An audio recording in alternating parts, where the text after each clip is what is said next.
I'm everyone's good friend Joe. Welcome in, Sip&Talkers. Good morning, good afternoon, good evening, whatever time zone you're in. Welcome back to Sip and Talk. I'm Sunny. It is so incredibly great to be back here with you all today. We have a wildly fascinating show lined up. We really do.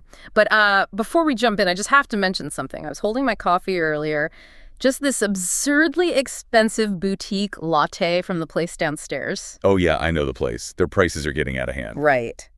I was looking at the receipt, and I suddenly got this really eerie feeling. It was honestly like this calm before the storm kind of vibe. It felt straight out of the 2008 Lehman Brothers playbook. Wow.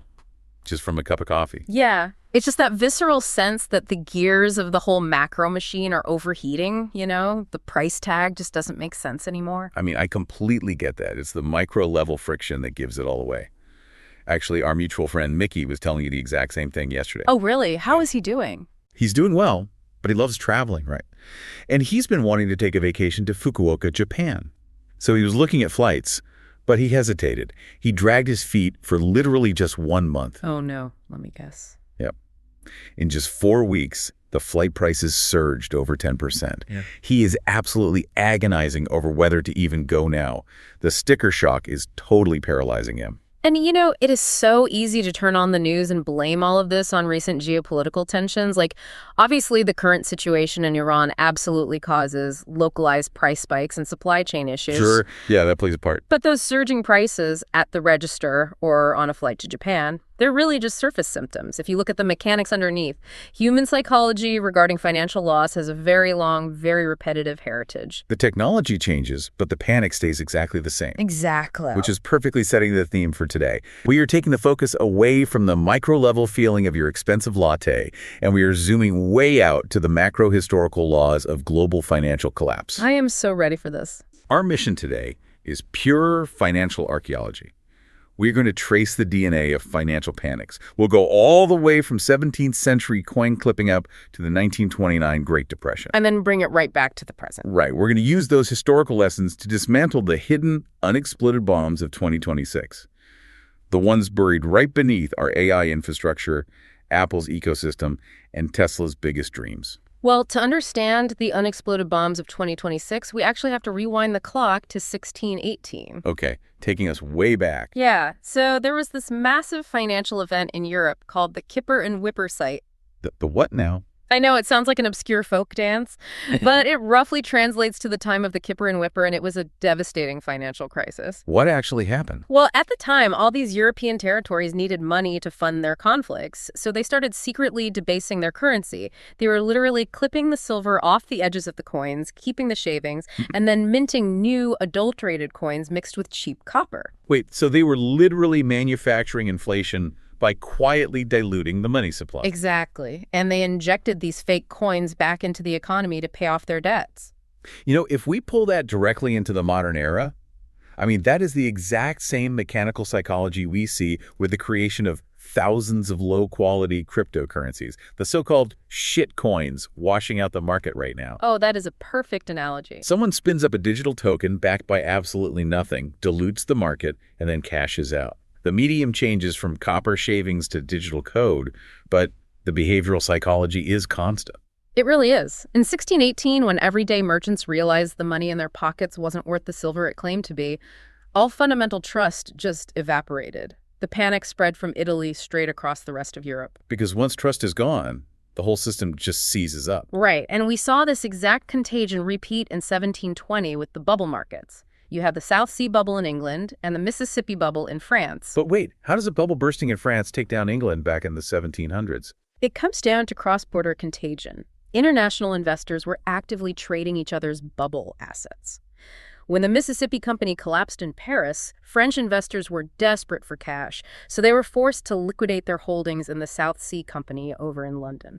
Ah, so they dragged both nations down simultaneously. Exactly, and that interconnected risk just gets worse over time. Like in 1763, with the collapse of the De Neuville Bank in Amsterdam, they had built this massive castle in the air credit system based on bills of exchange. Basically trading post-dated checks as if they were cold, hard cash. You got it. And the minute the 7 Years' War ended, post-war commodity prices dropped. The underlying physical assets lost their value, and that entire credit system collapsed overnight. So we have these early origins of credit collapse. But what happens when the industrial era hits? When we add telegraphs and railways, globalization severely speeds up that financial contagion. Which perfectly sets the stage for us to understand 2026. Right. We had the 1837 transatlantic crisis, which was all cotton land and railway speculation. Then the 1857 crisis, which was basically the first synchronized global crisis due to dropping grain prices. But the absolute core anchor for our discussion today is the Baring crisis of 1890. Yes, this is the one. Baring Brothers was this prestigious London bank, and they underwrote a ton of debt for infrastructure projects in Argentina. When Argentina ran into debt issues and couldn't pay, Barings faced insolvency. And here is the terrifying linchpin. UK investors panicked. They were suddenly desperate for cash to cover their own positions, but you can't sell bad Argentinian debt during a panic because there are no buyers for it. Right. Nobody wants the toxic assets. So to survive, those British investors were forced to sell their absolute premium, healthiest U.S. assets just to get cash. A problem in one sector forced the mass liquidation of perfectly healthy assets halfway across the world. And we really have to contrast the speed of that contagion. In 1848 or even 1890, panic had to travel by ship and telegraph. It took weeks. Today, AI algorithmic trading takes milliseconds. It's completely instantaneous. Algorithm A sells, which triggers algorithm B, which triggers algorithm C. Exactly. Which is why 2026 feels like a potential digitized Baring crisis. A sudden issue in one single sector could trigger automated global liquidations before a human can even pull the plug. So if a crisis forces the sale of premium assets, we need to put a magnifying glass on today's premium assets. We need to look at the Mag 7 and see if they are genuinely solid or if they're just 1840s railway bubbles. Let's do a reality check on AI capital expenditure, because the Mag 7 CapEx in 2026 is projected to break $200 billion. That number is just staggering, $200 billion. It's an oceanic amount of money. And to understand the risk, we have to categorize the Mag 7. First, you have the pick and shovel sellers, primarily NVIDIA. They're making real massive profit right now. But they're highly vulnerable to cyclical hoarding risk, right? Exactly. It's like the 1857 grain crash. Everyone buys shovels in a panic, but once every company has enough chips, sales instantly cliff dive. If clients slow down their hoarding, NVIDIA's orders evaporate. Then you have the second category, the companies trying to actually monetize the AI they bought. Microsoft, Meta, Google, Amazon, they're integrating AI into their cash cows. But they're staring down a CapEx black hole. A massive one. Amazon alone is projecting $75 billion in CapEx for 2026. So what actually trips the wire? What turns these billion-dollar investments into a crisis? There are three major tripwires we need to watch. The first one is the productivity paradox. Yes, I was just reading about this. Right. There was that early 2026 NBER study. It showed that while 90% of companies claim to use AI, the actual boost to output is less than 1%. Less than 1%. Yeah. If CFOs realize the AI isn't moving the needle and they slash their software budgets, that bubble pops instantly. The second tripwire is energy bottlenecks. You can buy all the chips you want, but physical data center projects are stalling out because of power grid limits. They literally can't get the electricity. Right. So a data center without power just turns a billion-dollar investment into a massive bad debt. And the third tripwire is geopolitical supply chains. This one is huge. Apple and NVIDIA have extreme geographic dependencies. Even with the GPS Act, a 1-month delay in overseas fabrication could trigger a 1907-style liquidity crisis across the entire tech sector. It's such a fragile ecosystem. And I really want to make an analogy here for you listening at home. This is not the year 2000 .com bubble. That was a zero-profit bubble. Today's companies make billions. What we have right now is an efficiency crisis. How do you mean? It's like laying down breathtakingly expensive railway tracks across the entire country. But nobody is actually riding the trains yet. The infrastructure is real, but the consumer demand isn't matching the build-out. That is a perfect way to frame it. And it brings us to the most heated debate in the market right now. Are Apple and Tesla actually solid, or are they really just selling dreams? Let's dismantle them, or defend them, depending on where you stand. Well, I'll take the defense for Apple. I think they are the ultimate AI tax collector. They control 2 billion endpoints globally via Apple Intelligence. They don't even have to spend billions building the foundational models themselves. They just integrate everyone else's and collect the toll. I hear that, but I have a major rebuttal. You have to look at the deplatforming risk. Okay, what's the risk there? If AI agents get advanced enough to complete tasks directly for you booking flights, buying groceries, Without you ever opening a traditional app, the App Store tax structurally collapses. And that App Store tax is Apple's absolute core profit engine. That's a fair point. It bypasses their whole ecosystem. Plus, to maintain that seamless AI experience, Apple is going to have to pay astronomical server and licensing fees to the model creators. That is going to severely erode their legendary hardware margins. Okay, well, let's pivot to Tesla. I'll defend them too.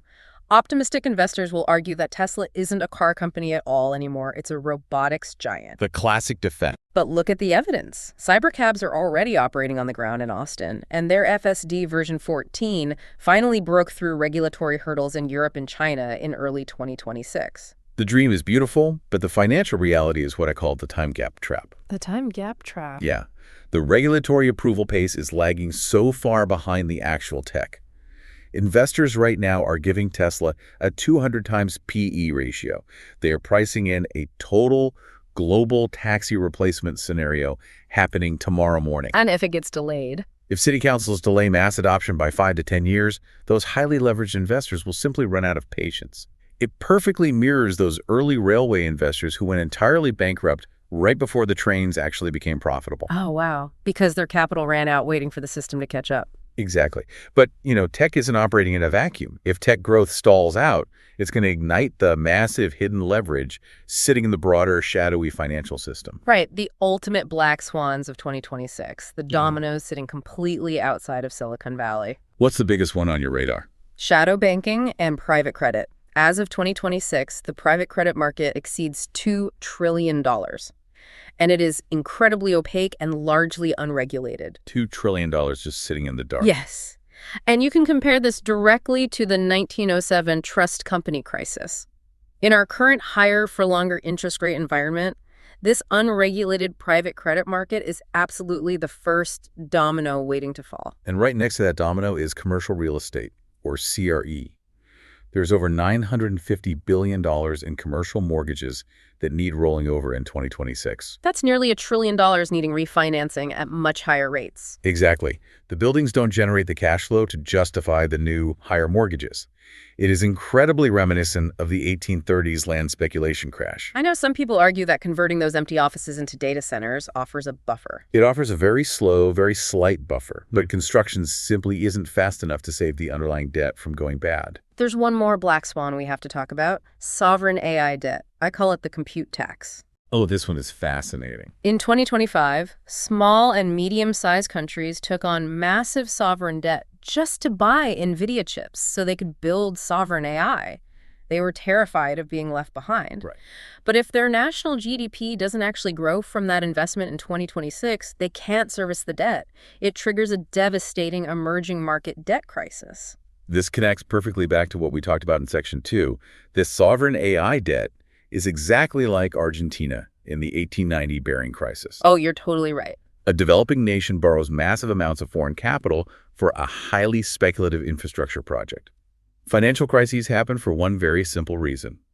The money to realize the dream is borrowed, and the interest is just too high. Well, you are acting as the ultimate fire extinguisher today, putting out all the speculative fires. Just trying to keep us grounded. But I do want to remind everyone listening that crises are ultimately just the financial system's painful method of self-calibration. That's a good point. The Panic of 1907 birthed the Federal Reserve to manage liquidity. The 1929 crash birthed Glass-Steagall to protect consumer deposits. The system breaks, and then it builds guardrails. So what is the actionable takeaway for you, our Sip and Talkers listening right now?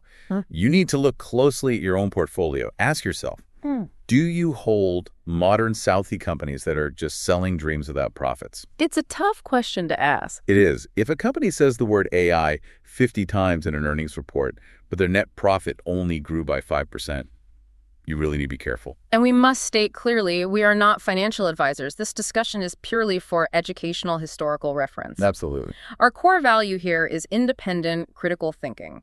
We are objectively exploring historical facts and data points without criticizing or discriminating against any specific nation, group, or people. So we wanted to leave you with a final provocative thought to mull over.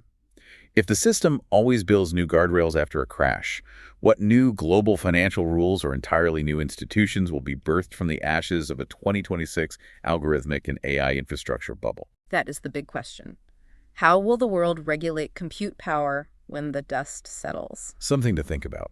And if you want to keep exploring these topics with us, please make sure you subscribe to the Sip and Talk podcast on whatever app you're using.